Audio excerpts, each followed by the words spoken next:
అర్థం చేసుకుందాం.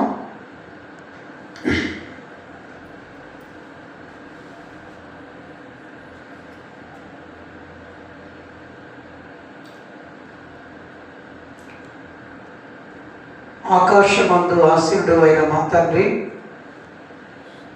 కోటాను కోట్ల దూతగణాలతో పరిశుద్ధుడు పరిశుద్ధుడు పరిశుద్ధుడని నిత్యము స్తుతింపబడుతున్న మా గొప్ప దేవ, ఘనమైన తండ్రి, మీరు మమ్మల్ని ప్రేమించి ఈరోజు పరిశుద్ధ దినమందు పరిశుద్ధుడైన నిన్ను చేరుకోవటానికి నీ సన్నిధిలో చేరి తండ్రి ప్రార్థించటానికి, స్తుతించటానికి, ఆరాధించటానికి, పాటలు పాడటానికి, నీ వాక్యాన్ని వినటానికి నీ సన్నిధికి మమ్మలను రాదగిన విధముగా మేము రాకపోయినప్పటికీ తండ్రి, ప్రభా, నువ్వు మమ్మల్ని ప్రేమించి నూతన వాత్సల్యత మాకు మీరు చూయించి దేవా, నీ సన్నిధికి నడిపించినందుకే నీకే వందనాలు, స్తోత్రాలు. వెండి బంగారం నాణ్యముల కంటే అమూల్యమైన నీ మాటలు వినటానికి మేము మా మనస్సులను, మా శరీరాలను మేము సిద్ధపరచుకుంటుండగా ప్రభా, నీ ఆత్మ సహాయము, నీ ఆత్మ తోడుని మాకు అనుగ్రహించండి.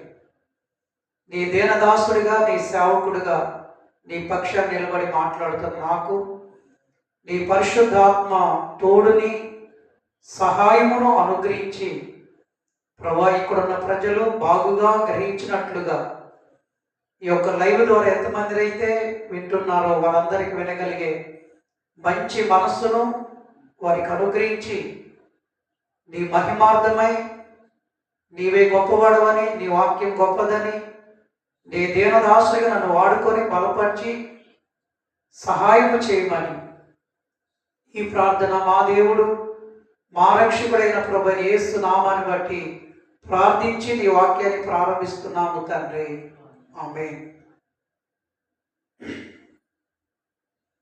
ప్రభునందు ప్రియమైనటువంటి కూడి వచ్చినటువంటి దేవుని ప్రజలైనటువంటి మీ అందరికీ మన దేవుడును, మన ప్రభువును, మన రక్షకుడైన ప్రభువైన యేసుక్రీస్తు ఉన్నతమైన ఘనమైన నామం బట్టి మీ అందరికీ క్రీస్తు పేరిట ఉదయకాలపు శుభవందనాలు తెలియజేస్తాను. అందరికీ వందనాలండి. దేవుడు మనలను, మన కుటుంబాలను దేవుడు ఆశీర్వదించి దీవించును గాక. ఆమేన్ అనండి. ఆమేన్. పోయిన వారం నుంచి ఇప్పటి వరకు దేవుడు మనలను, మన కుటుంబాలను, మన మాత్రమే కాదు ఆయన దేవునిగా, రక్షకునిగా అంగీకరించని వారందరినీ కూడా దేవుడు ప్రేమించి సంరక్షించిన ఆ దేవుని ప్రేమను బట్టి మరి వారు కూడా దేవునికి రుణపడి ఉండాలని, నిజ దేవుని తెలుసుకోవాలని దేవుడు కోరుకుంటున్నాడు. మరి ఈరోజు మీ అందరికీ the church of the lord Jesus Christ సంఘం తరఫున మరొకసారి వందనాలు తెలియజేస్తూ, పోయిన గత కొన్ని వారాల నుంచి మనము క్రైస్తవ విశ్వాసము, సిస్టమాటిక్ థియాలజీలో క్రైస్తవ విశ్వాసము, క్రైస్తవులైనటువంటి మనము ఎలాంటి విశ్వాసాన్ని కలిగి ఉండాలి అన్న విషయాన్ని మరి నేర్చుకుంటూ, తండ్రి అయిన దేవుడు, యేసుక్రీస్తు దేవుడు, పరిశుద్ధాత్మ దేవుడి గురించినటువంటి దైవత్వం గురించి మనము కొన్ని వారాల నుంచి మనం తెలుసుకుంటున్నాం. ఈరోజు పరిశుద్ధాత్మ గురించి కొన్ని విషయాలు మనం ఆలోచిస్తున్నప్పుడు, పరిశుద్ధాత్మ గురించి కొన్ని విషయాలు మనం తెలుసుకున్నప్పుడు పరిశుద్ధాత్మ యొక్క దైవత్వాన్ని తెలుసుకుంటున్నాం. ఈరోజు ప్రస్తుత క్రైస్తవ సమాజంలోనూ క్రైస్తవ సంఘములోను తండ్రి అయిన దేవుడు సృష్టిని సృష్టించి మనుషులను దేవుడు ఈ భూమి మీద పుట్టించిన తర్వాత మనుషులు సాతానుకి లోబడి సాతాను ప్రేరణ ద్వారా పాపము చేసినప్పుడు పాపము చేసిన మనుషులను పాపము నుండి వారంతటికి వారు విడుదల పొందలేకపోతున్నారు. విడుదల పొందలేకపోతున్నారండి. ఏమవుతున్నారు చెప్పండి. మనిషి పాపమైతే చేయగలుగుతున్నాడు, కానీ ఆ పాపము నుండి బయటికి రాలేకపోతున్నాడు. పాపము నుండి విడుదల పొందలేకపోతున్నాడు. దేవుడు ప్రేమించి ఏం చేశాడంటే తన కుమారుడైన యేసుక్రీస్తుని ఈ లోకానికి రక్షకుడుగా రావటం అనేది జరిగింది. యేసుక్రీస్తు ఈ లోకానికి దేవునిగా రక్షకుడిగా వచ్చి మనందరినీ ఏం చేశాడంటే తను ఎందరు అంగీకరించాడో, అంటే యేసుక్రీస్తుని దేవునిగా రక్షకునిగా ఎందరైతే అంగీకరించారో దేవుణ్ణి, వారందరికనగా తన నామమందు విశ్వాసం ఉంచిన వారికి దేవుని పిల్లలగుటకు అధికారాన్ని అనుగ్రహించాడు. 2000 సంవత్సరాల క్రితం యేసు ప్రభువారు ఈ లోకానికి వచ్చి 33.5 సంవత్సరాలు యేసు ప్రభువారు ఈ లోకములో జీవించి మనందరి పాపము నిమిత్తము కలువరి శిలువలో యేసు ప్రభువారు మరణించి సమాధి చేయబడి తిరిగి 3వ రోజు మరణాన్ని జయించి తిరిగి లేచిన జయశాలిగా యేసు ప్రభువారు కనబడుతున్నారు.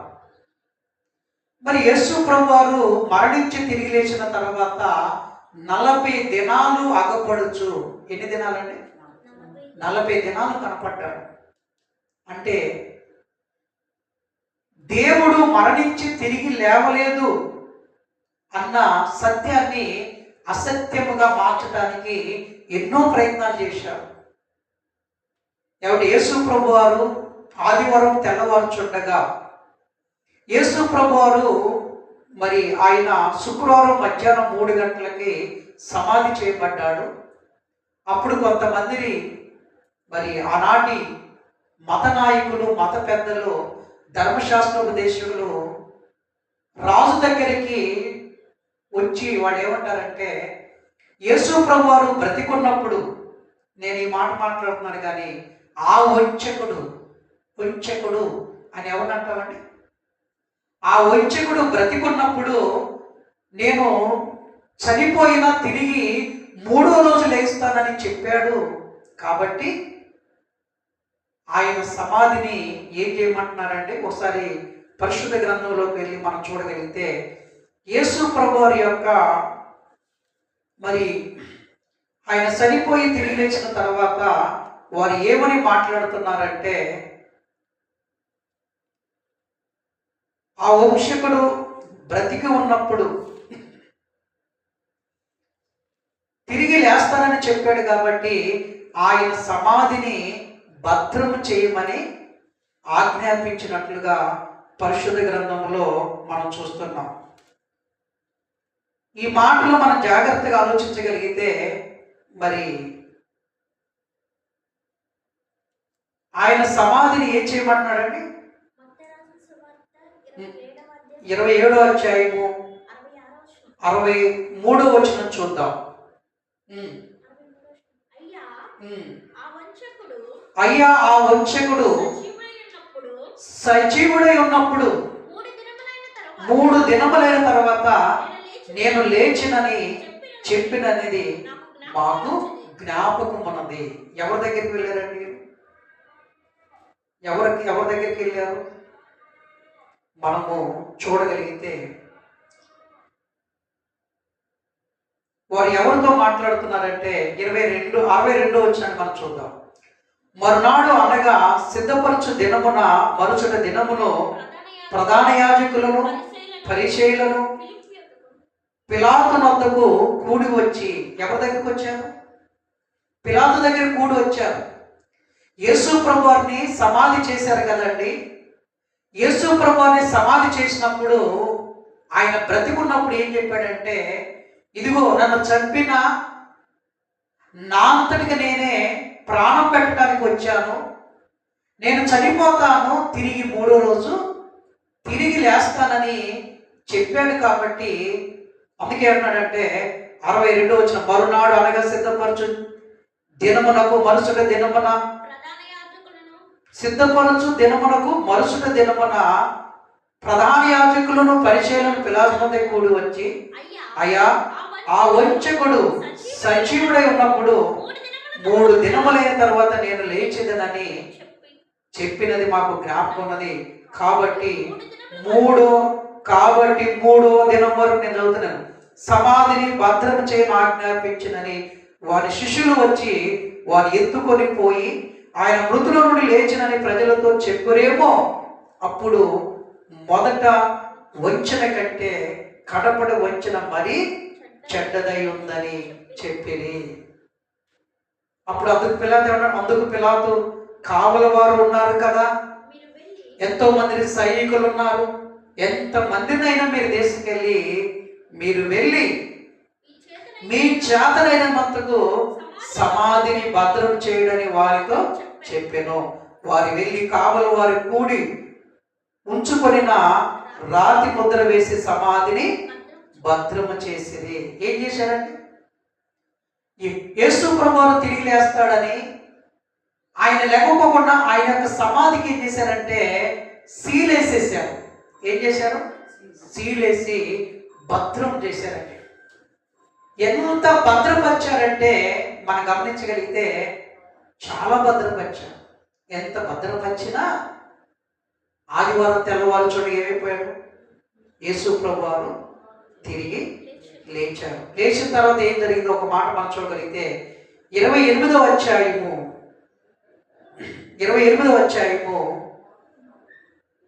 10వ వచనాన్ని మనం చూద్దాం. యేసు భయపడకుడి, మీరు వెళ్ళి నా సహోదరులకు గలిలయకు వెళ్ళేదనని వారక్కడ నన్ను చూతురని వారికి తెలుపుడెను.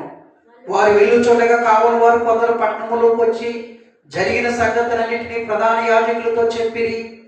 కాబట్టి వారు పెద్దలతో కూడి వచ్చి ఆలోచన చేసి ఆ సైనికులకు చాలా ద్రవ్యం ఇచ్చి మేము నిద్రపోచుండగా ఆయన శిష్యులు వచ్చి రాత్రి వేళ ఎత్తుకొని పోయిరని మీరు వారితో చెప్పండి. అంటే ఒక నిజాన్ని అబద్ధం చేయడానికి పెద్దలు, శాస్త్రులు, ఆనాటి పరిచయులు, భక్తి లేనటువంటి పరిచయులు, భక్తి లేనటువంటి శాస్త్రులు అంటే అందరు కాదు. మళ్ళా ప్రధాన యాజకుల్లో మంచివారు ఉన్నారు, పరిచయుల్లో మంచివారు ఉన్నారు, శాస్త్రుల్లో కొందరు మంచివారు ఉన్నారు. ఈ చెడ్డవారు ఏం చేస్తున్నారంటే మరి సైనికులు ఏం చెప్పారంటే మేము ఆదివారం తెల్లవారు చుండగా యేసు సమాధిలో నుంచి తిరిగి లేచాడు, ఆయన సజీవుడై తిరిగి లేచాడు అని చెప్పినప్పుడు వాళ్ళకి చాలా పెద్దలందరూ ఆలోచన చేశారు ఏంటంటే చాలా డబ్బులు ఇచ్చి ఏం చేశారు?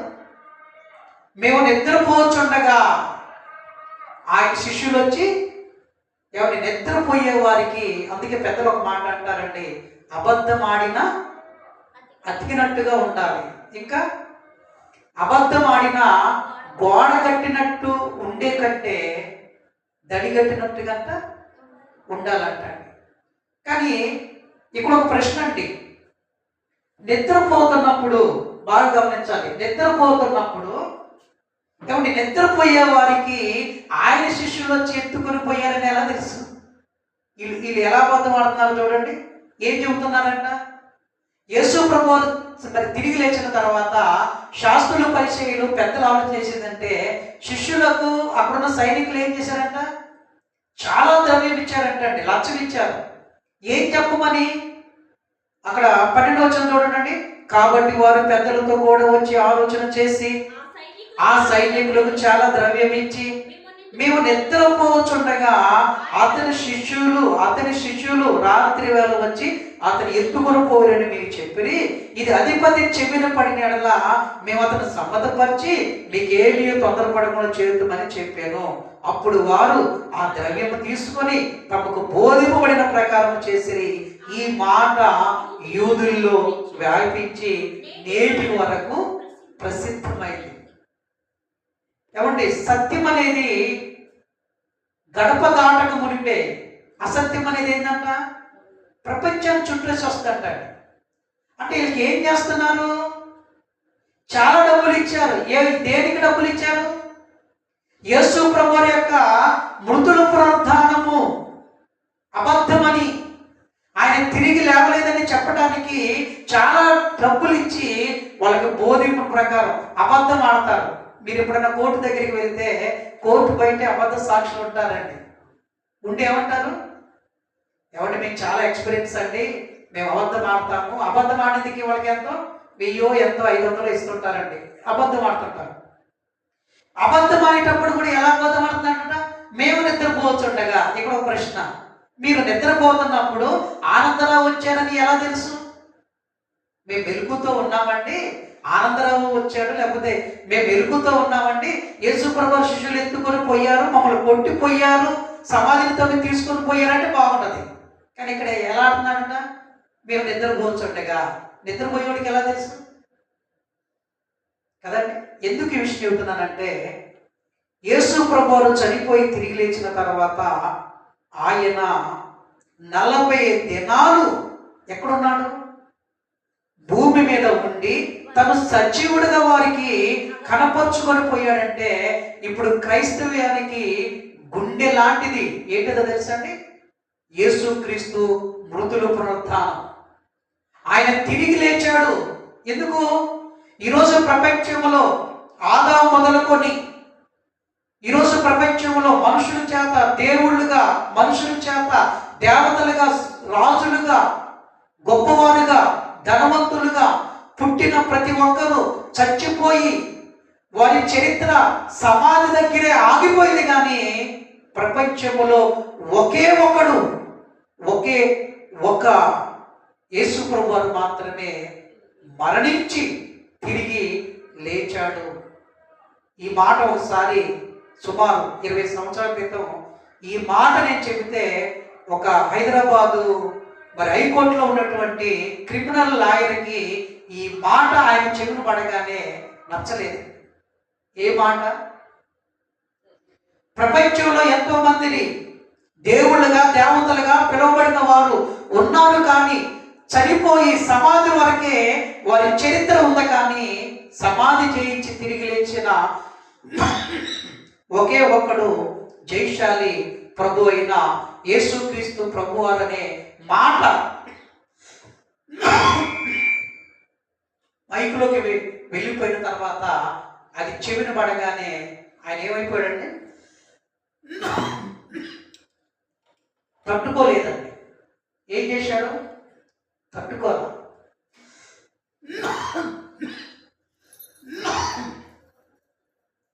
ఆ మాట విన్న తర్వాత తట్టుకోక ఏం చేశాడో తెలుసా?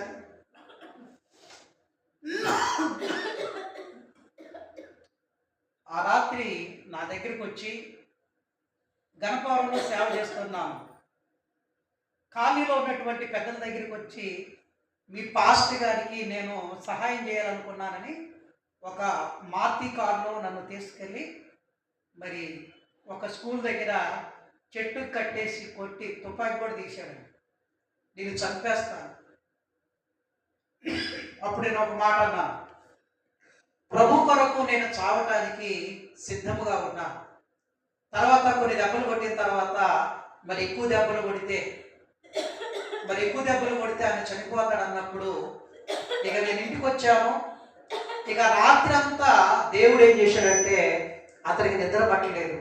రాత్రి అంతా నిద్ర పట్టలేదు. తెల్లారిపాటికలు వచ్చి, మీ పాస్టర్ గారి విషయంలో నేను చేసిన తప్పని కాలనీలోకి వచ్చి తప్పని చెప్పి నన్ను తీసుకెళ్ళి 40 రోజులు వాళ్ళ ఇంట్లో పెట్టుకొని, క్రిమినల్ లాయర్ అండి, హైదరాబాద్ నుంచి వస్తే సూట్ కేసులో డబ్బులు ఆ రోజులలో సుమారు 20 సంవత్సరాల క్రితం 500 నోట్లు కట్టలండి.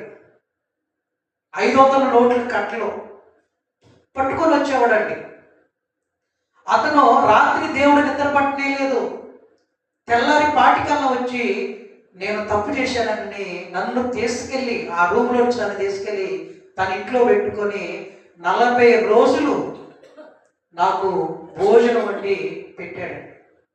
ఇప్పటికీ ఆయన ఆ ఊరికి వచ్చినప్పుడల్లా గణపవరం అండి అడుగుతాడంటాడు, ఆనందరావు పాస్టర్ గారు ఎలా ఉన్నారు, ఎవరి రాబోయే కాలంలో దేవుడు మిమ్మల్ని ఒక బలమైనటువంటి పాత్రగా వాడుకుంటాడండి అని ఇప్పటికీ.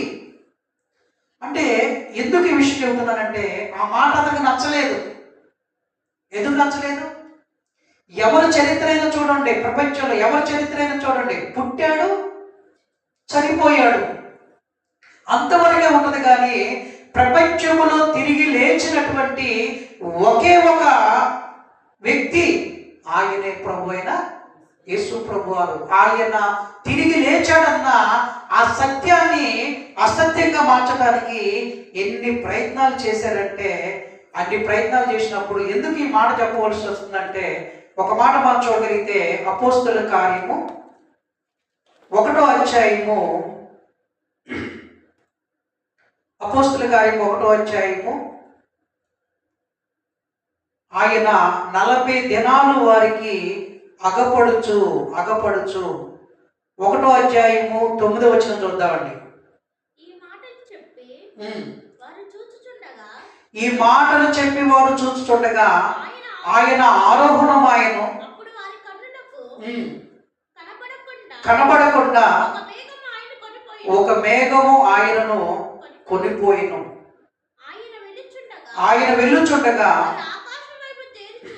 ఆకాశం వైపు తేరి చూసి ఇదిగో తెల్లని వస్త్రములు ధరించుకొనిన 2 మనుషులు వారి యొద్ద నిలిచిరి.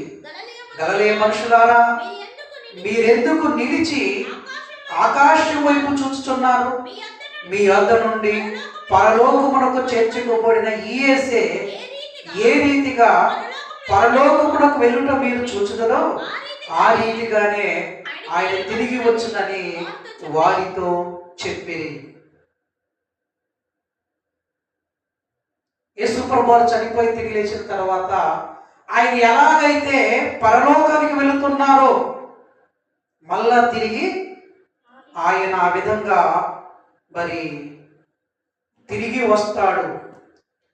ఇది అపోస్తలుల కార్యం 1వ అధ్యాయం 3వ వచనం చూడగలిగితే ఆయన శ్రమ పడిన తరువాత 40 దినముల వరకు అగపడుచు దేవుని రాజ్య విషయముల కూర్చిన బోధించుచు అనేక ప్రమాణములు అంటే అక్కడ 1వ నెంబర్ వేసి ఉంది, కింద ఫుట్నోతులు ఏవి రాశాడు తెలుసండి?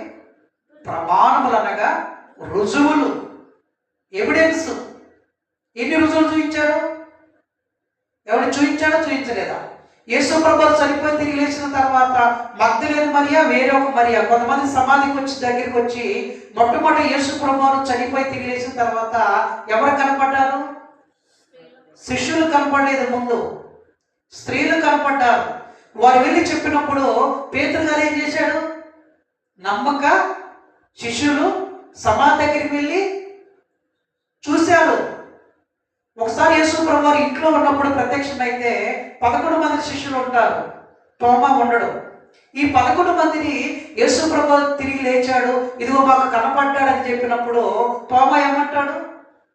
ఆయన చేతిలో ఆయనకి మేకులు కొట్టారు కదా, కాళ్ళకి చేతులు మేకులు కొట్టారు కదా, ఆయన పక్కలో బల్లెం పొడిచాడు కదా, ఆయన తిరిగి 3 రోజులు ఇస్తే ఈ చేతుల్లో గాయాల్లో నేను ఏం చేయాలి? ఏలు పెట్టి చూస్తే అంటే నమ్మటం లేదు. అప్పుడు యేసు ప్రభువు మళ్ళీ ఏమన్నాడు? తోమా, ఇదిగో నీ వేలు పెట్టి నా గాయాల్లో పెట్టు, చూసి నమ్మిన వారి కంటే చూడక నమ్మిన వారు ధన్యులని. అంటే యేసు ప్రభువు వారు ఎందుకు పదే శిష్యులకి అమ్మాయి గ్రామానికి వెళ్తుంటారు, వాళ్ళకి సజీవుడిగా కనపరుచుకున్నారు. ఒకసారి శిష్యులు అక్కడ ఉన్నప్పుడు యేసు ప్రభువు తిరిగి లేచాడంటే నమ్మకపోతే, పిల్లలారా మీ దగ్గర ఏముందంటే మా దగ్గర కాల్చిన చేపలు ఉన్నాయి అనగానే యేసు ప్రభువు ఏం చేశారు? వారితో పాటు చేపలు తిన్నాడు. అంటే 40 రోజులు యేసు ప్రభువారు నేను సజీవుణ్ణి, నేను మృతుల నుండి తిరిగి లేచాడని అనేక ప్రమాణాలు చూయించాడు. చూయించిన తర్వాత మీ అందరికీ ఒక విషయం చెబుతాను. ఇప్పుడు భర్త తన ఇంట్లో నుంచి, ఇదిగో నేను ఇంట్లో నుంచి వెళ్ళిపోతాను అన్నాడు అనుకోండి, ఆ ఇంటి వారికి ఎలా ఉంటుంది? నేను ఇంట్లో నుంచి మీకు కనపడకుండా వెళ్ళిపోతాను అన్నప్పుడు ఇంట్లో ఉన్న వారికి ఇంకొకటి, ఇదిగో నేను మరణిస్తాను రేపు అన్నారనుకోండి, ఇంట్లో ఉన్న వాళ్ళకి ఎలా ఉంటుంది? కలవరం, పిల్లలకి కలవరం, భయం. ఇప్పుడు యేసు ప్రభువారు కూడా ఏమన్నాడంటే, ఇదిగో నేను పరలోకానికి వెళ్ళిపోతున్నాను, తండ్రి యొద్దకు వెళ్ళిపోతున్నాను, నేను తండ్రి యొద్ద నుండి వచ్చాను, నేను ఎక్కడి నుంచి అయితే వచ్చానో నేను అక్కడికి మళ్ళా తిరిగి వెళతాను అనగానే శిష్యుల్లో ఏం బయలుదేరింది? కలవరం బయలుదేరింది. ఇది మనకు అర్థం అవ్వాలంటే యోహాను రాసిన సువార్త 14వ అధ్యాయము చూడండి. బైబిల్ గ్రంథంలో మరి మత్తయి, మార్కు, లూకా పక్కన యోహాను సువార్త ఉన్నది. యోహాను సువార్త 14వ అధ్యాయం 1వ వచనాన్ని ఒకసారి చూడగలిగితే, మీ హృదయములు కలవరపడనీయకుడి, దేవుని యందు విశ్వాసం ఉంచండి, నా యందు విశ్వాసం ఉంచండి, నా తండ్రి ఇంట అనేక నివాసములు కలవు, లేని యెడల మీతో చెప్పుదును, మీకు స్థలము సిద్ధపరచ వెళ్ళుచున్నాను, నేను వెళ్ళి మీకు స్థలము సిద్ధపరిచిన ఎడల నేనుండు స్థలములో మీరు ఉండులాగున మిమ్మలను తీసుకొని పోవుదునని చెప్పాను. నేను వెళ్ళిపోతున్నాను, మీకు అర్థం అవడానికి చెబుతాను, నేను వెళ్ళిపోతున్నాను అనగానే శిష్యులో ఏం ఆరంభమైంది? కలవరము ఆరంభమైంది. అప్పుడు యేసు ప్రభువారు ఏం చెబుతాడంటే, ఇదిగో నేను తండ్రి యొద్దకు వెళ్ళిపోతున్నాను అని చెప్పినప్పుడు వాడు ఏమైపోతున్నారు? కలవరం పడుతున్నారు. నేను మిమ్మల్ని వదిలిపెట్టి వెళ్ళిపోతున్నాను అని కలవరం పడినప్పుడు యేసు ప్రభువారు వారితో ఏమంటాడంటే, నేను మిమ్మలను అనాథులుగా విడిచిపెట్టను, మిమ్మలను నేను అనాథులుగా విడిచిపెట్టను, నేను మిమ్మలను ఒంటరివాణిగా విడిచిపెట్టను అని చెబుతూ యేసు ప్రభువారు ఏమంటాడంటే, ఇదే యోహాను రాసిన సువార్త 14వ అధ్యాయము 16వ వచనంలో, నేను తండ్రిని వేడుకొందును, మీ యొద్ద ఎల్లప్పుడూ ఉండుటకై ఆయన వేరొక ఆదరణకర్తను అనగా సత్యస్వరూపియగు ఆత్మను మీకు అనుగ్రహిస్తాను. ఏం చెబుతున్నాడండి? నేను వెళ్ళిపోయిన తర్వాత ఎవరు వస్తారు? చెప్పండి. నేను వెళ్ళిపోయిన తర్వాత ఎవరు వస్తారు? పరిశుద్ధాత్మ దేవుడు వస్తాడు. మిమ్మల్ని నేను అనాథలుగా విడిచిపెట్టను, నేను ఒంటరిగా విడిచిపెట్టను. నన్ను నమ్మారు, నన్ను విశ్వసించారు, సంఘముగా ఏర్పడ్డారు.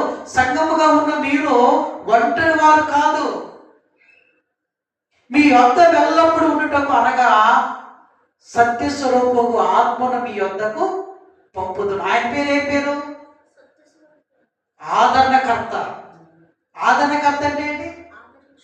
ఆదరించేవాడు. ఇప్పుడు నేను వెళ్ళిపోతున్నాను, మరి సంఘానికి ఎవరు దిక్కు? ఎవరు దిక్కు? సంఘాన్ని ఎవరు సంరక్షించాలి? సంఘాన్ని ఎవరు కాపాడాలి? మనం పాపం చేయకోకుండా, అబద్ధం ఆడుకోకుండా, మోసం చేయకోకుండా ఎవరు మనల్ని సంరక్షించాలి?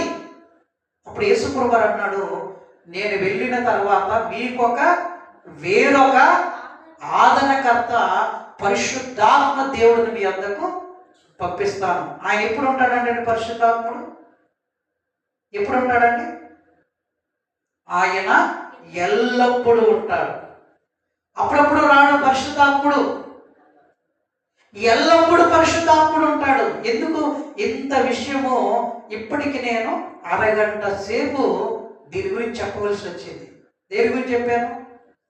తండ్రి అయిన దేవుడు మనుషులు సృష్టించాడు, మనుషులందరూ పాపం చేశారు, ఆ పాపం నుండి విడుదల పొందలేకపోతున్నారు, పాపం నుండి మనం కాపాడుకోలేకపోతున్నాం, పాపం నుండి విడిపించుకోలేకపోతున్నాం. కాబట్టి యేసు ప్రభువారు మనందరి పాపముల నిమిత్తము ఆయన తన ప్రాణాన్ని, తన రక్తాన్ని పెట్టి మనల్ని విడిపించి, ఆయన సమాధి చేయబడి తిరిగి 3వ రోజు మరి తిరిగి లేచి పరలోకానికి వెళ్ళిపోతూ ఆయన నమ్మి విశ్వసించినటువంటి కొన్ని వేల మందిని ఆయన వెంబడిస్తున్నారు కాబట్టి వారిని ఒంటరి వాడిగా విడిచిపెట్టుకోకుండా నేను పరిశుద్ధాత్మను పంపిస్తాను.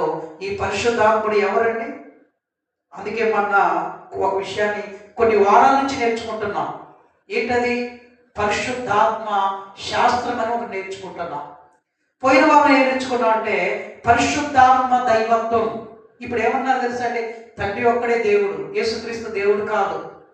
పరిశుద్ధాత్ముడు ఇంక యేసుక్రీస్తే దేవుడు కాదు అంటున్నాడంటే ఇక పరిశుద్ధాత్మని దేవుడు కాదంటారండి. ఇప్పుడు క్రైస్తవ సమాజంలో రెండు వర్గాల వారు ఉన్నారు. యేసు దేవుడని నమ్మేవారు ఉన్నారు, దేవుడు కాదు, ఆయన ఒక ప్రవక్త, ఆయన కుమారుడు మాత్రమే నమ్మేవారు ఉన్నారు.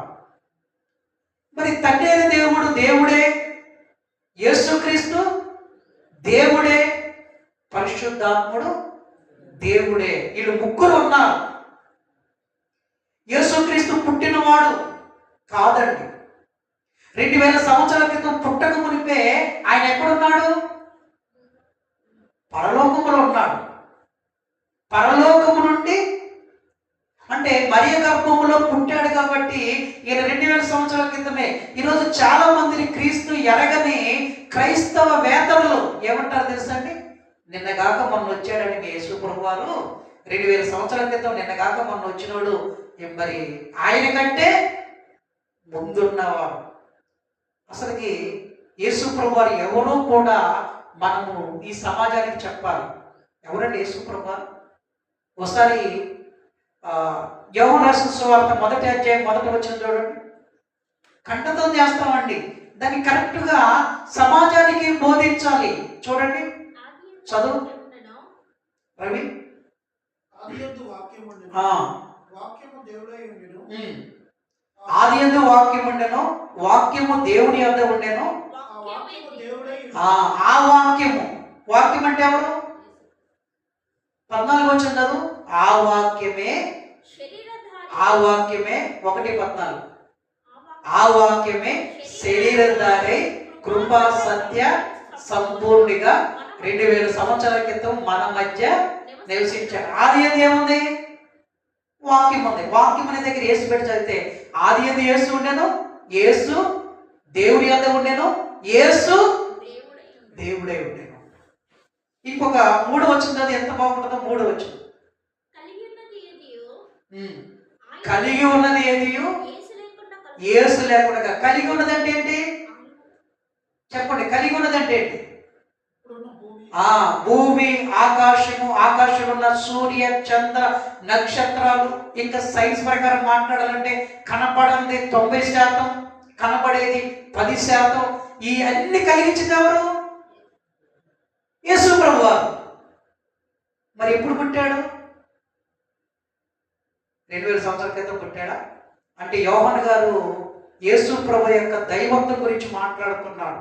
ఏమనంటే ఆయన సృష్టిని కలిగించిన వాడు, ఆయన సృష్టిని చేసిన వాడు, ఆయన ఆదాముని నిర్మించిన వాడు, మనందరినీ పుట్టించిన వాడు, కనపడంతన ప్రతి దానిని సృష్టించిన యేసు ప్రభు వారు అయితే మరి 2000 సంవత్సరాల క్రితం ఆయన పుడితే మరి అంతకుముందు ఏముండకూడదు? సృష్టి ఉండకూడదు.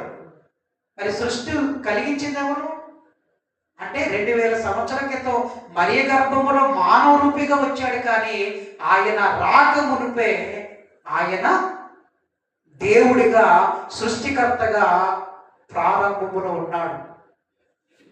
తండ్రి అయిన దేవుడు ఉన్నాడు, యేసుక్రీస్తు దేవుడు ఉన్నాడు, పరిశుద్ధాత్మ దేవుడు ఉన్నాడు అన్న విషయాన్ని మొదటిగా మనం గుర్తించాలి. పరిశుద్ధాత్మ దేవుడు ఆదరణకర్త, పాపము చేయలేడు. ఒకవేళ మనం చేయాలంటే వెంటనే నువ్వు క్రైస్తవుడు కదా, నువ్వు దేవుని కుమారుడు కదా, నువ్వు దేవుని కుమార్తె కదా, ఇది నీకు తగదు అని పరిశుద్ధాత్మ దేవుడు మనం ప్రేరేపిస్తూనే ఉంటాడు. ఈ పరిశుద్ధాత్మ దేవుడి గురించి కొన్ని విషయాలు మనం తెలుసుకున్నప్పుడు మరి పరిశుద్ధాత్మ యొక్క దైవిక గుణగణాల్లో పోయిన వారం మనం చూసుకున్నాడు. కాలములో అనంతుడని విన్నాం. మొదటి విషయం, కాలములో అనంతుడు అంటే ఏంటి? కాలములో అనంతుడంటే నిత్యుడు. కాలాన్ని కలిగించిన ఆయన ఎవరు?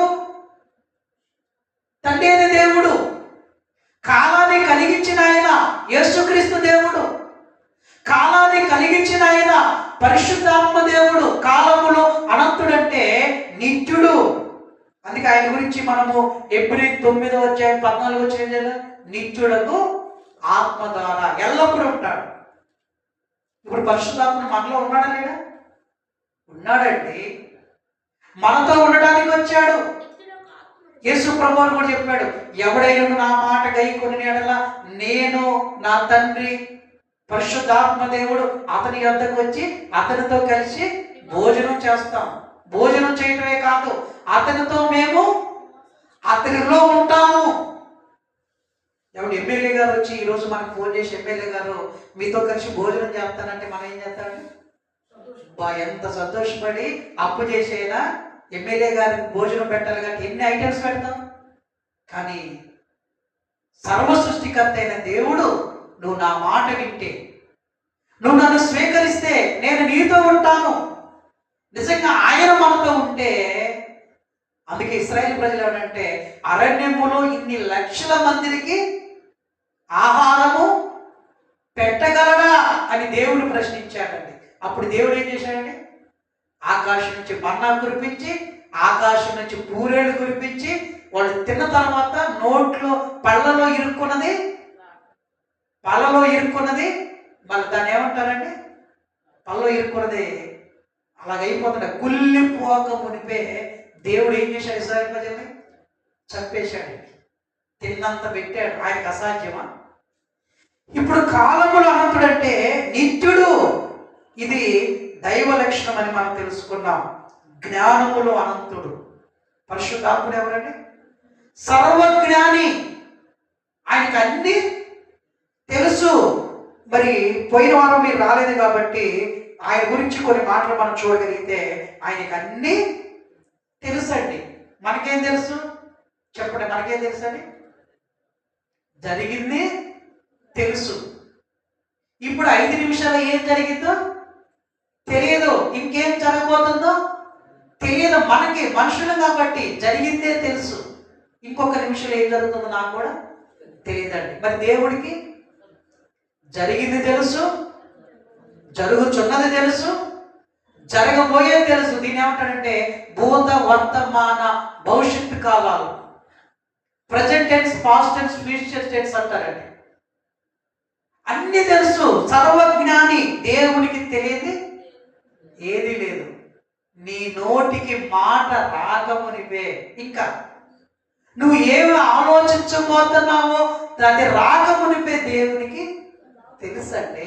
మనం ఇప్పుడు ఏమనుకుంటామంటే, నువ్వు ఎక్కడ తెలుసుంటున్నావు, నువ్వు ఎక్కడ మాట్లాడుతున్నావు, నువ్వు ఏం చేస్తున్నావు. మనుషులుగా మనం ఏం చేస్తాం తెలుసండి? తప్పు చేసేటప్పుడు 4 దిక్కులు చూస్తాం. అటు చూస్తాం, ఇటు చూస్తాం, ఇటు చూస్తాం, వెనకాల ఎవ్వరు లేదు. నిజంగా మనుషులు ఎవ్వరూ చూడటం లేదు, కానీ దేవుడు చూస్తాడండి. ఆయన నువ్వు ఎక్కడ కూర్చున్నా, నువ్వు ఎక్కడ మాట్లాడుతున్నా, నీ నాలుకకు మాట రాకమునిపే ఆయనకి తెలుసు అంటాడు. నిజంగా ఆయన నమ్మి ఆయన విశ్వాసం ఉంటే ఆయన చేసేది అద్భుతం అండి. నిజంగా మా పెద్ద పాప మ్యారేజ్ విషయంలో మేము ఎప్పుడు ఆందోళన చెందలేదండి. ఎందుకు ఆందోళన చెందలేదు? దేవుడు ఒక మాట అన్నాడండి, నా పని మీరు చేయండి, మీ పని. దేవుడి పని కష్టమా తేలికండి. మరి మన పని.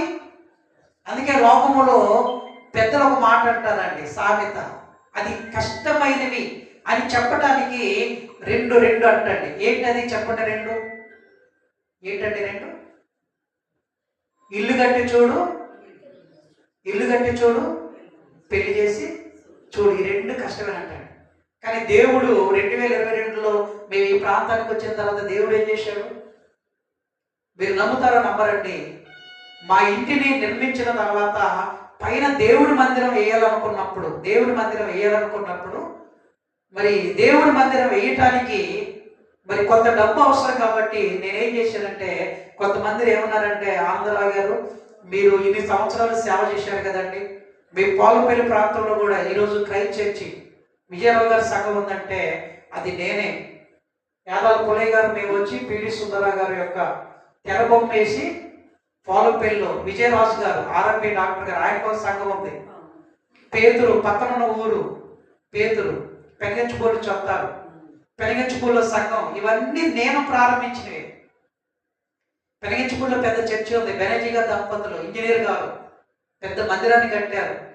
ఆ చుట్టుపక్కల గ్రామాల్లో అన్ని సంఘాలు తయారైనప్పుడు ఇంత సేవ చేశారు కదండి, మీరు ఇంత సేవ చేశారు కదా, మీకు ఎవరు మందిరం కడుతున్నంటే సహాయం చేయాలన్నప్పుడు ఇగో డొనేషన్ బుక్స్ అక్కడ ఉన్నాయి అన్ని కింద, తర్వాత రవి చూస్తున్నాడు అవన్నీ డొనేషన్ బుక్స్.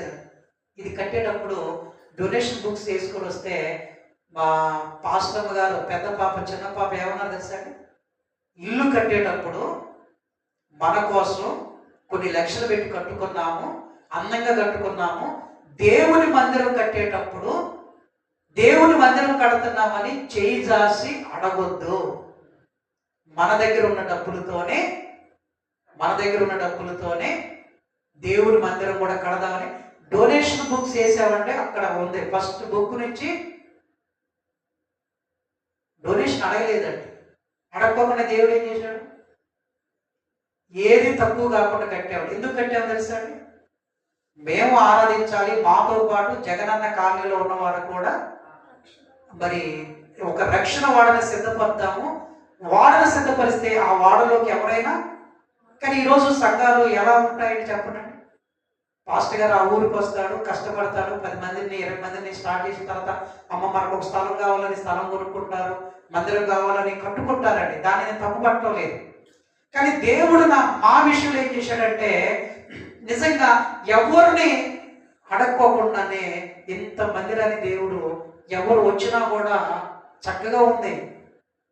చిన్న మందిరం ఎందుకు, ఎవరి కొరకు? నిజంగానే మరి మేము కూడా అనుకోవచ్చండి, మనకెందుకు ఈ కాలనీలో ఎవరో 10 మందిలో వస్తే వచ్చిన తర్వాత 10 మందితో అమ్మ మనకు ఒక స్థలం కావాలి, ఒక మందిరం కావాలి, అది కాదండి. ఎందుకు చెబుతున్నానంటే లోకంలో సామెత ఉంది, ఇల్లు కట్టి చూడు పెళ్లి చేసి చూడు. కానీ దేవుడు రెండే ఆయన చేశాడండి. పెళ్ళప్పుడు నాకు టెన్షన్ లేదు, నేను ఎక్కువ టెన్షన్ పడలేదు. ఎందుకు టెన్షన్ పడలేదండి. ఎందుకు? నిజంగా దేవుడు చేసే కార్యము టైం వచ్చింది కాబట్టి, వాక్యం మధ్యలో నేను సందర్భం వచ్చింది కానీ చెబుతున్నాను. ఇప్పుడు పరిశుద్ధాత్మ దేవుడు కూడా శక్తిలో అనంతుడంటే సర్వశక్తిమంతుడు. ఎవరు?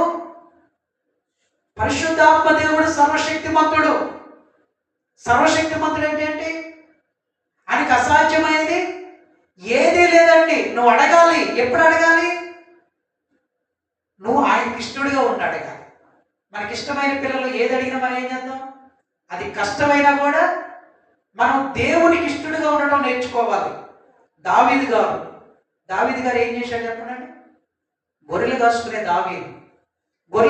దావీదు ఏం చేశాడు, తీసుకొచ్చి సింహాసనం మీద కూర్చోబెట్టాడు. దావీదు గారు ఎక్కడున్నాడు? సింహాసనం మీద ఉన్నాడు, రాజ భవనంలో ఉన్నాడు, రాజ ప్యాలెస్ లో ఉన్నాడు. దేవుని మందిరం ఎక్కడుందంటే గుడ్డలతో తయారు చేయబడిన గుడారములో దేవుని మనస్సు ఉన్నప్పుడు దావీదు గారు చూసి ఏమనుకున్నాడండి, గొర్రెలు కాసుకునే నన్ను రాజభవనంలో పెట్టాడు, నా దేవుని మనస్సు ఎక్కడుంది? గుడారములో ఉందని దేవునికి ఏం కట్టాడంటే మందిరం కట్టాడు. ఎలాంటి మందిరం కట్టాడు? మనలాగా ఇటుకలాగా సిమెంట్ లాగా కట్టలేదు. రాయికి మధ్యలో ఏం పెట్టాడు? బంగారం పెట్టాడు. మొత్తం బంగారమై. ప్రపంచంలో ఇప్పుడు వరకు సొలొమోను గారు కట్టిన దేవాలయం ఎవరు కట్టలేదండి. స్టిల్ నౌ ఇప్పటికి దేంతో కట్టాడండి? అంత బంగారమే. అంటే దేవుడు అంతగా ప్రేమించాడండి. మనం కూడా ఏం చేయాలి? దేవుని ప్రేమించినప్పుడు దేవుడు మనల్ని ప్రేమిస్తాడు. దేవుని ఏది అడిగినా కాదనలేడు. ప్రియమైన దేవుడి పిల్ల కాదనలేదు. అంటే దేవుడు చేసే కార్యాలు అంత అద్భుతంగా ఉంటాయి. నాతో చాలా మందిని మాట్లాడుతూ, అంటే సందర్భోచన చెబుతాను, నేను చెప్పను కానీ సందర్భోచనప్పుడు చెబుతాను, పాస్టర్ గారు నేను మా భార్య టీచర్ అండి, కానీ కారు కొనాలంటే భయపడుతుంటాను. నేను ఉద్యోగస్తునండి, కారు కొనాలంటే భయపడతా. కారు కొనగానే సంబరం కాదు, దాన్ని ఏం చేయాలి? మెయింటెనెన్స్ చేయాలి. చాలా మందిని నేను కారు కొనే ముందు ఆంధ్ర గారు మీ వల్ల కాదన్నారు. నేను ఒక మాట చెప్పాను, నా వల్ల కాదండి, ఆయన వల్ల ఇది. ఎందుకు? ఆయన పని కొరకు ఇది మా కొరకు కాదు, మేము మా కుటుంబము ఏదో విలాసాలకు వెళ్ళాలని ఎక్కడికి వెళ్ళాలని కాదు, దేవుని సేవకు తప్ప.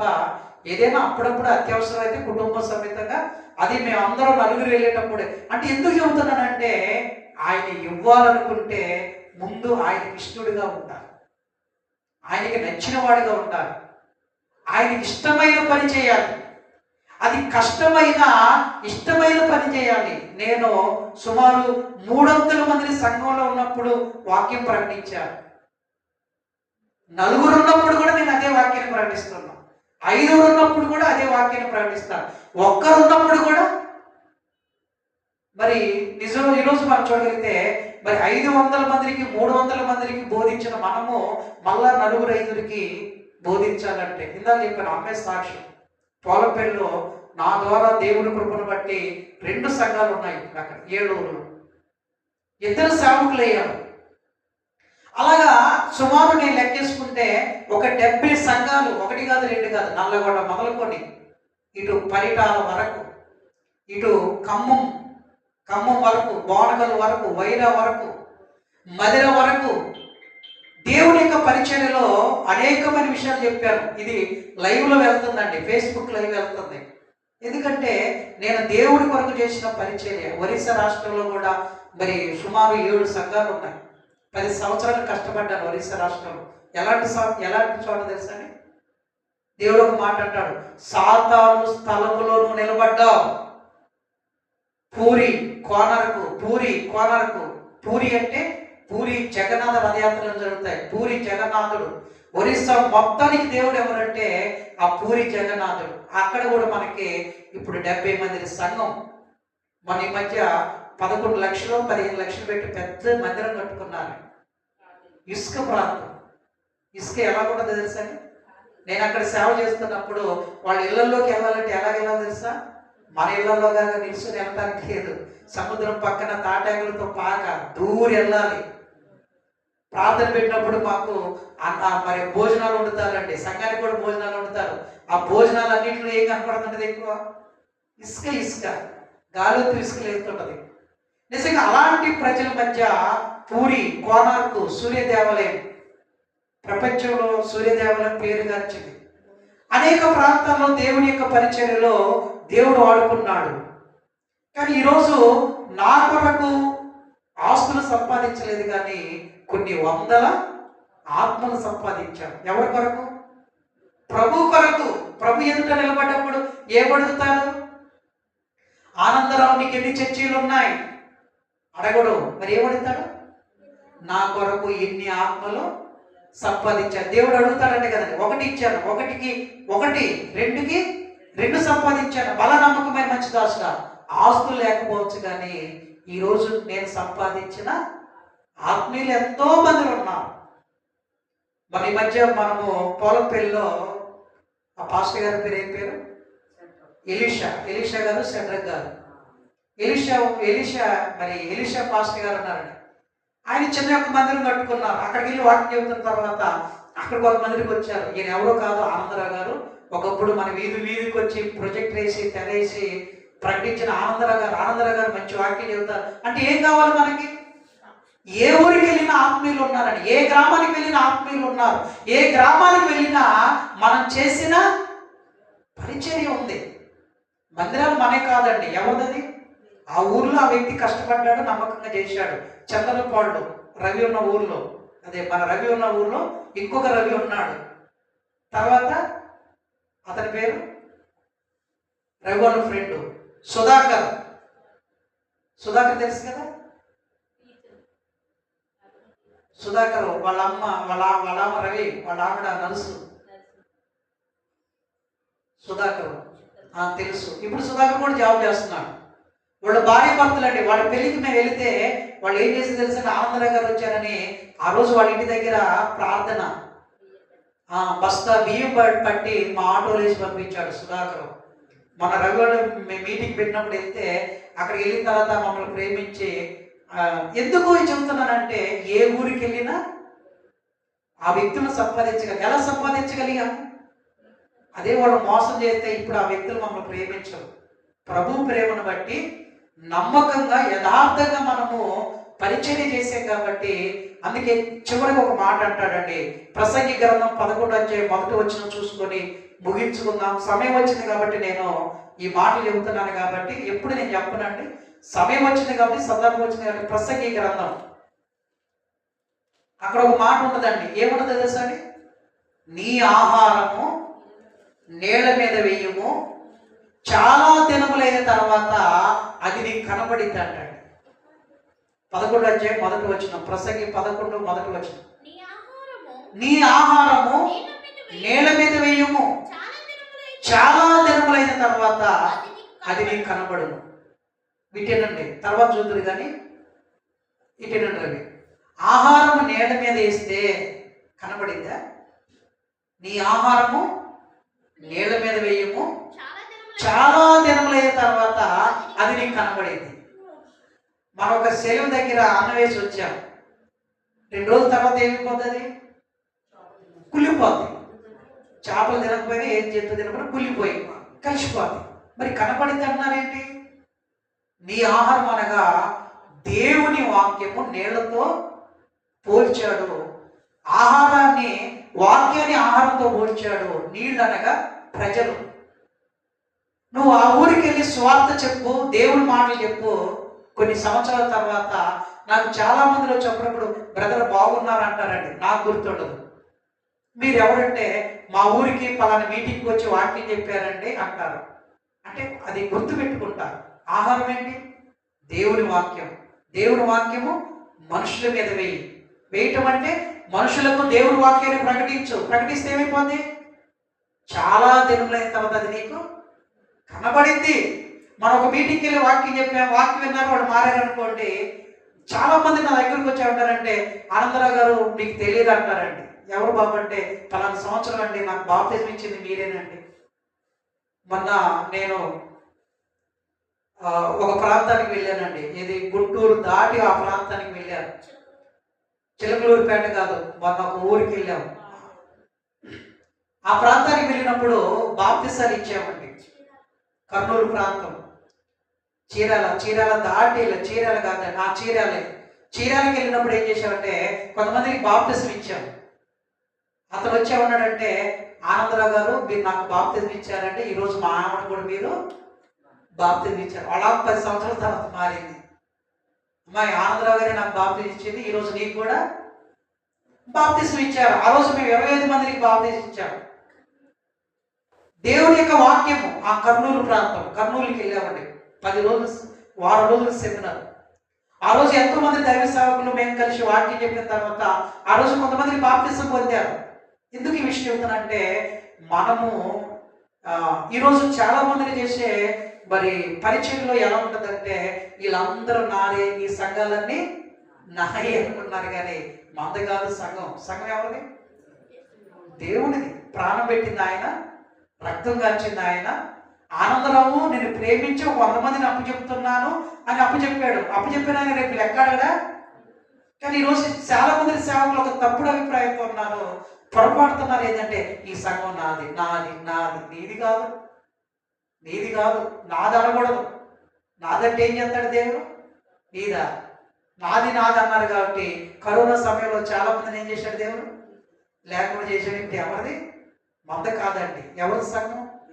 దేవుడిదేనండి. ఎప్పుడు దేవుని సంఘం అన్నారు. కానీ ప్రజలు కూడా తెలియక ఆనందరావు గారి సంఘం అండి, యోహన్ గారి సంఘం అండి, వీళ్ళు అనేది వీళ్ళే అంటున్నారు కాబట్టి ఇంకేనేమనుకుంటాడు? వీళ్ళంతా నా సంఘం అంటున్నారు కాబట్టి నాది అంటారండి. ఒకసారి చిన్న విషయం చెప్పి నేను ముగిస్తాను. పాము పుట్ట, చీమల పుట్ట చెప్పాలండి. పుట్ట పెట్టేది పామా చీమల?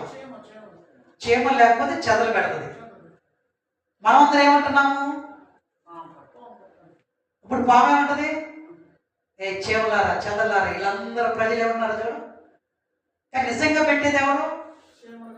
చీమలు కానీ చెదలు కానీ పెడితే ఇది వెళ్ళి దానికి నివాసం కోసం అదే దూరితే మనం ఏమంటున్నాం? ఇక్కడ నిలబడి పాము పుట్టాను కానీ పాము అంటే ఇదిగో రవి చెబుతున్నాడు, ఆంధ్ర చెబుతున్నాడు కానీ నాదే అంటది. కానీ రియల్గా ఏంటండి?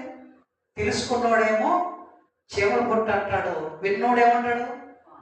పాము పుట్ట. వినటం వేరు, నమ్మటం వేరు. నమ్మటం వేరు, తెలుసుకోవడం వేరు. నమ్ముతామండి, మనం నమ్మి ఏం చేద్దాము? ఇప్పుడు రవి ఆనందరావు నమ్మాడు, నమ్మితే ఏం చేస్తాడు? మోసపోతాడు. అది తెలుసుకొని నమ్మితే మోసపో. చాలా మంది ఆ అబ్బాయి నమ్మానండి, ఆ అమ్మాయిని నమ్మానండి, నమ్మే కాబట్టి మోసపోయాం. తెలుసుకుంటే అంటే ఎవరు ఎలాంటి వారు ముందు ఏం చేయాలి? తెలుసుకోవాలి. తెలుసుకొని వారికి మనం డబ్బిస్తే మనం మోసపోం. కాబట్టి ఎందుకు ఈ మాట చెబుతానంటే, సంఘం ఎవరిదండి? ప్రాణం పెట్టింది ఆయన, రక్తం కార్చింది ఆయన, ఆ సంఘం కొరకు చనిపోయింది ఆయన.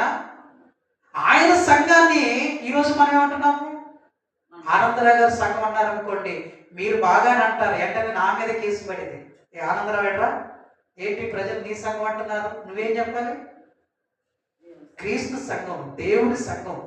కాబట్టి మనం ఏం తెలుసుకోవాలంటే, మరి ఈరోజు మనము అనాథలుగా లేమండి. ఇప్పుడు ఎవరి సంరక్షణలో మనం ఉన్నాం? పరిశుద్ధాత్మని సంరక్షణ ఉన్నాం. పరిశుద్ధాత్మ దేవుడు మనల్ని అబద్ధం ఆడలేవు. పరిశుద్ధాత్మ దేవుడు మనల్ని మోసం చేస్తున్నాం అనుకోండి, వెంటనే పరిశుద్ధాత్మ దేవుడు మన దగ్గరికి వెళ్ళాడు, నువ్వు క్రైస్తవుడు కదా, జాగ్రత్త సుమా. అబద్ధం ఆడొచ్చా? అననీయ సప్రియలు ఏం చేశారంట? అననీయ సప్రియలు ఏం చేశారు?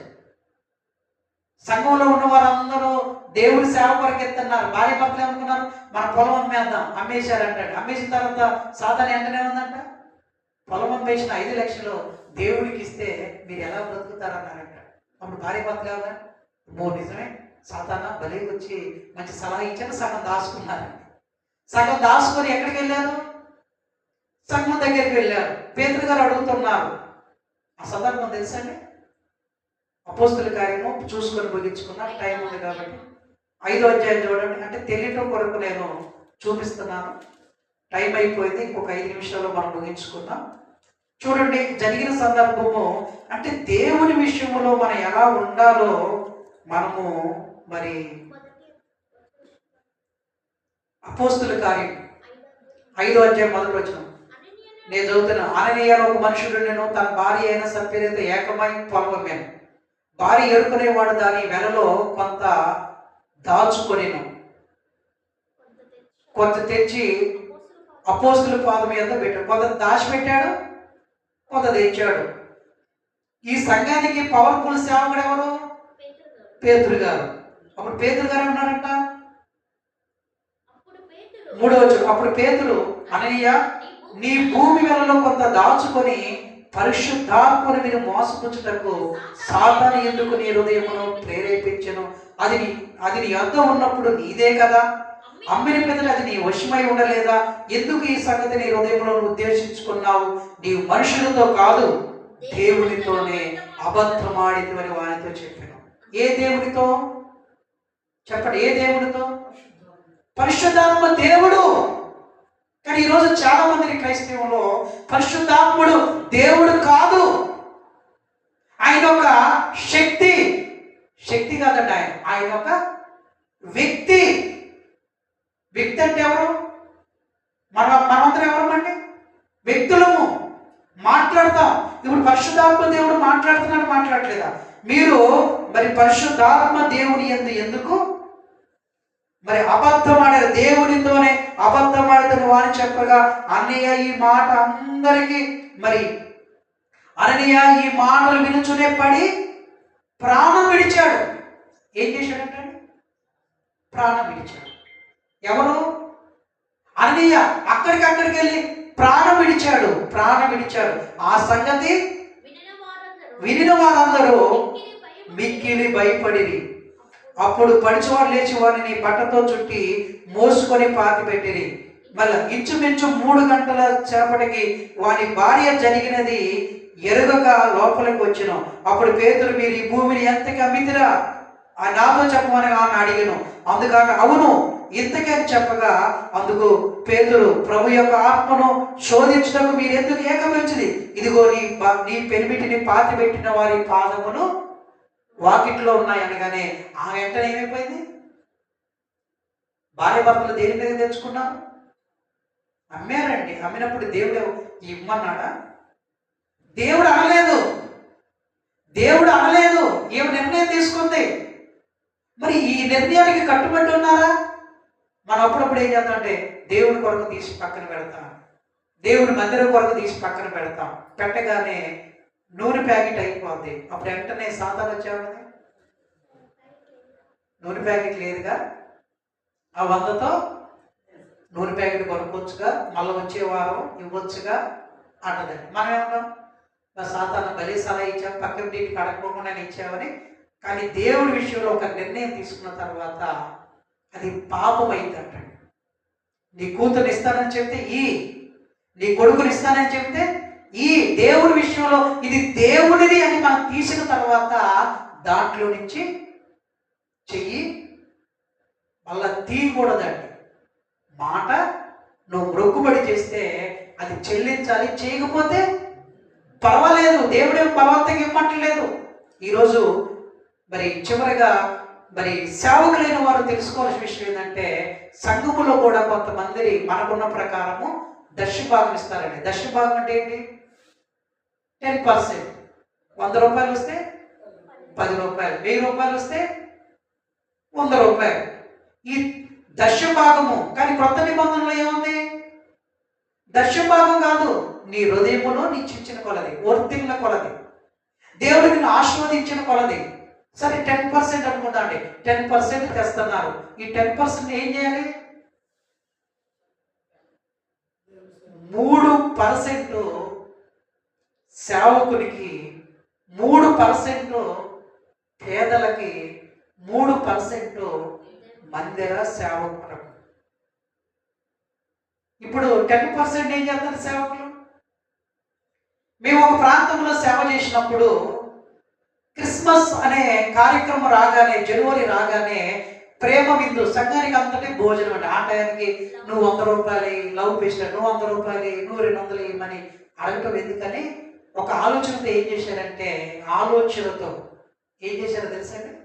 ఆలోచనతో ఏం చేశారంటే, కోదాడి వెళ్ళి డబ్బాలు, స్టీల్ బాక్సులు ఉంటాయి కదా, డబ్బాలు తీసుకొచ్చారు. అమ్మా నీకో డబ్బా, నీకో డబ్బా. సంఘంలో ఉన్న వాళ్ళందరికీ ఏం చేశారు? డబ్బాలు ఇచ్చారు. డబ్బాలు ఇచ్చి ఏం చేశారు? తాళాలు వీళ్ళ దగ్గర పెట్టుకున్నారండి. ఎవరి దగ్గర? ఆ సంఘానికి నేను పాస్టర్ గారిని, తాళాలు నా దగ్గర లేవు, వేరే వాళ్ళు పెట్టుకున్నారు. నాకు మనసు డబ్బు మీద లేదు కాబట్టి అప్పుడు నేనేం చేయాలి? పాస్టర్ గారు నేనా, మీరంటే ఇస్తారు. నాకు ఆ మనసు లేదు. ఎందుకు? దాన్ని కూడా జాగ్రత్తగా వాడకపోతే ఆ షాపు నా మీదకి వస్తున్న భయం నాకు తెలుసు, నేను ఇవ్వలేదు.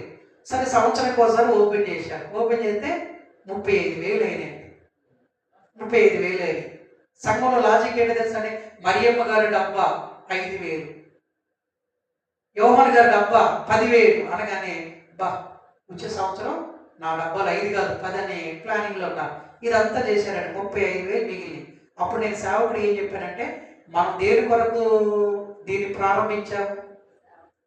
సంవత్సరానికి మంచి భోజనం వండుకోవాలని దాని మీద మనము ప్రేరేపించబడి, కాబట్టి ఇన్ని వేలు వచ్చాయి, మనకి ఇంత ఖర్చు అవ్వదు కాబట్టి ఒక 2 రోజులు మీటింగ్ పెట్టి గ్రామంలో ఉన్న వారికి సువార్త అందించిన తర్వాత మనం తిట్టంలో తప్పేమి లేదన్నాను.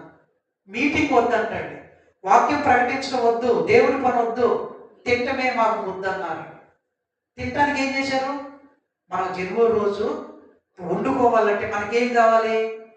పాత్రలు కావాలి కదా అన్నారు. నేను అన్నాండి, ఒక్క పూట కోసం ఏదో అంటారు కదా, గర్భవంతులంతా ఒక్క రోజు వండుకుని తినే అద్దెకి తెస్తే 1000 రూపాయలు 2,000 ఇంత అయిపోద్దండి, వద్దండి అంటే ఆనందరావు గారు మాట ఏనొద్దని కోదాడు వెళ్ళారు. నన్ను బాగా ప్రేమించిన వ్యక్తిని కూడా వాళ్ళ వైపు మలుపుకొని వెళ్ళి సాయంత్రం కల్లా సామాన్లన్నీ కొనుక్కొచ్చారు. జరిగింది చెబుతున్నాను వినండి. ఇప్పుడు అది సుమారు నేను చెబుతుంది ఒక 15 సంవత్సరాలు అనుకుందండి. 15 సంవత్సరాల క్రితం 35,000 అయితే ఇప్పుడు అది సుమారు 10 లక్షలు 11 లక్షలు అవుతుందండి సంవత్సరానికి సంఘం ఇచ్చేది. మన ఈ మధ్య పాస్టర్ గారు అంటే ఈ 11 లక్షలు ఎవరికి తెలుసా? దశభాగం పాస్టర్ గారు దాన్ని 11 లక్షలు ఇది నాది అని తీసుకున్నాడు. తీసుకుని ఏం చేశాడు? మంచి ఇల్లు కట్టుకున్నాడు. మళ్ళీ ఇంకొక పొరపాటు ఏం చేశారంటే, మరి సంఘములో ఒక సహోదరు ఉందండి, సంఘములో సహోదరు ఉంది. వాళ్ళ కొడుక్కి రాక రాక మంచి ఉద్యోగం వచ్చింది. రాక రాక ఏం చేశాడు? మంచి స్టార్టింగే ఇంజనీర్ చదువుకున్నాడు కాబట్టి మంచి ఇంజనీరింగ్ వచ్చింది. ఇంజనీరింగ్ వచ్చినప్పుడు ఏం చేశాడు? డబ్బులు వచ్చాయండి. మొదట జీతం నాకు తెలిసినంత వరకు ఆ రోజులలో 35,000, 15 సంవత్సరాల కింద చెబుతున్నాడు, 35,000 అనుకుందాం. అది 35,000 అండి. 35,000 ఆ సహోదరు ఏం చేసిందంటే, మరి నా కొడుక్కి మంచి ఉద్యోగం వచ్చింది కాబట్టి నేను మంచి దైవజనుడు మన ప్రాంతానికి వచ్చి కష్టపడి, ఈ సరైన నీళ్లు లేవు, సరైన వసతి లేదు, సరైన భోజనం చేయకుండా తన పిల్లలతో ఉన్నాడు కాబట్టి నేను పాస్టర్ గారికి 35,000 ఇస్తానని 35,000 ఇస్తానని ఆ ముందుకు వస్తే, అక్కక్క నువ్వు 35,000 పాస్టర్ గారికి ఇవ్వద్దు, పాస్టర్ గారికి ఇస్తే పాస్టర్ గారికి పోతే ఏం చేద్దాము అని ప్లాన్ చేసి హైదరాబాద్లో ఉన్న పాస్టర్ గారికి సగం పంపించి సగంతో వాళ్ళకి ఇష్టమైన కార్యక్రమాలు సగంలో చేశారండి. సరిపోయింది. మళ్ళీ రెండోసారి వాళ్ళ అబ్బాయికి ఉద్యోగం వచ్చింది. ఎంత? 70,000. అప్పుడు ఏం చేశారు? అలా రెండోసారి వాళ్ళ అబ్బాయికి ఉద్యోగం వస్తే 70,000 అండి. 70,000 ఏం చేశారు? ఈ పాస్టర్ గారికి ఇవ్వలేదు. నాకు ఎవరైతే ఇవ్వద్దని చెప్పిన ఆయన పాస్టర్ అయ్యాడు. ఇప్పుడు ఆయనకి 70,000 ఇవ్వలేదు. అంటే నాకు ఫోన్ చేసి, తమ్ముడు అక్క కొడుకుకి ఉద్యోగం వచ్చింది, 75,000 నాకు ఇవ్వలేదు అన్నారు. అన్న ఎవరు చేసుకుంది వాడిని ఎత్తి మీద పోతుంది. కొన్ని సంవత్సరాల క్రితం నాకు ఇస్తానంటే నువ్వే అడ్డుపడ్డావు కదా, అది ఎక్కడికి పోదు. మన ఈ మధ్య చెబుతున్నారండి, అయ్యా పాస్టర్ గారు 11 లక్షలు నాయే దర్శన భాగం అని మంచి ఇల్లు కట్టుకున్నాడని, దేవుడి మందిరం కడతానని చెప్పి వసూలు చేసి ఆయనకేమో పెద్ద ఇల్లు కట్టుకొని దేవుడి మందిరం జస్ట్ పిల్లర్స్ వేసి వదిలేశాడండి. ఊరుకుంటాడా? మళ్ళీ ఆయనకి జీతం నెలకి 1,00,000 రూపాయలండి. మొన్నటిదాకేమో సంఘంలో మంచి ఆదాయం వస్తుంది కదా, సంఘంలో సుమారు నాకు తెలిసేంత వరకు అయితే ఇప్పుడు అదే ఆ సంఘానికి నేను కాపరిగా ఉంటే కనీసం సంఘానికి 70,000-80,000 నెలకు వస్తుందండి. పల్లెటూరులో ఆ సంఘానికి 70,000-80,000 వస్తుందంటే అది చిన్న విషయం కాదు. 5,000-10,000 రావటమే కష్టం. ఈ డబ్బులన్నీ వచ్చిన తర్వాత ఏం చేశాడంటే, నాకు ఉద్యోగం వద్దు ఏమొద్దు, నేను రిజైన్ చేస్తానని ఉద్యోగానికి వెళ్ళబోకుండా ఉంటాడండి.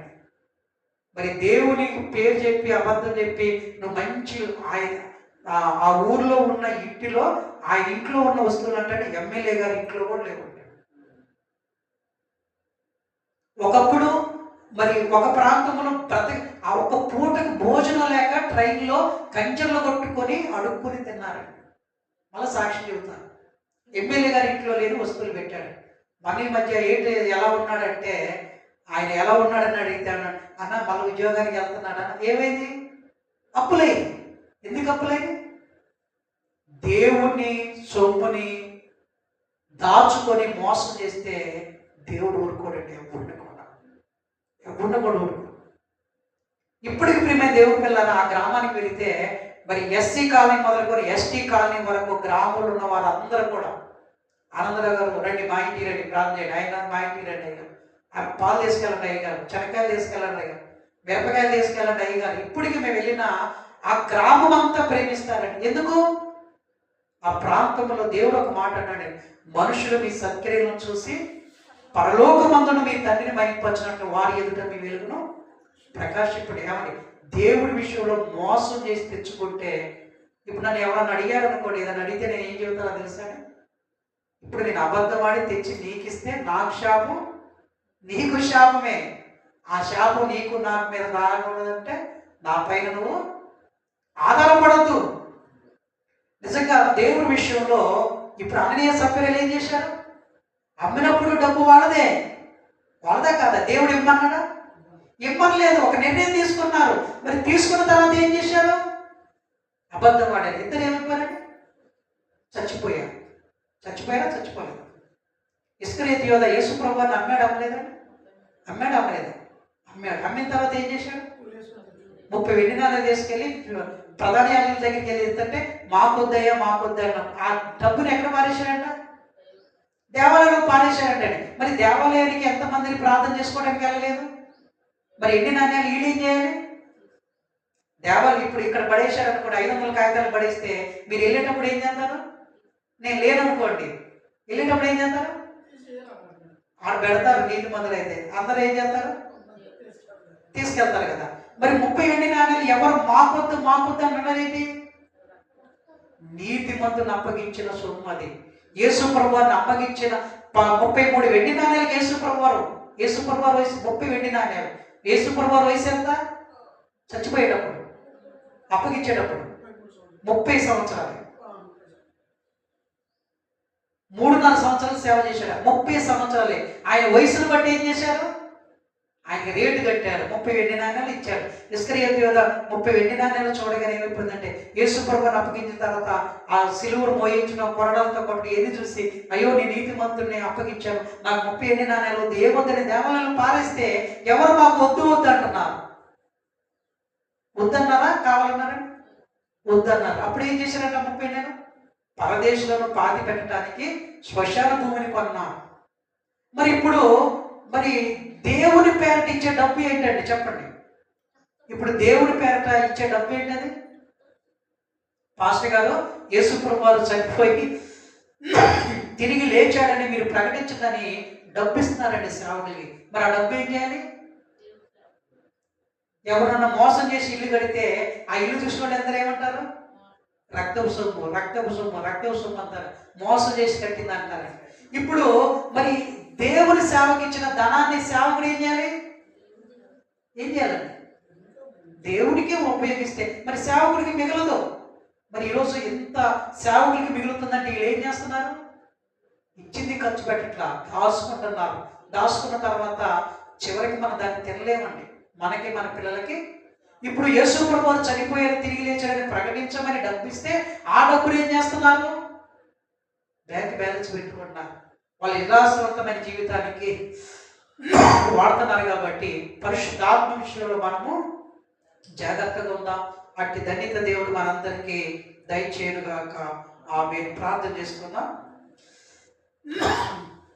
చెప్పండి వాక్యం కొరకు ప్రార్థన చేస్తాం.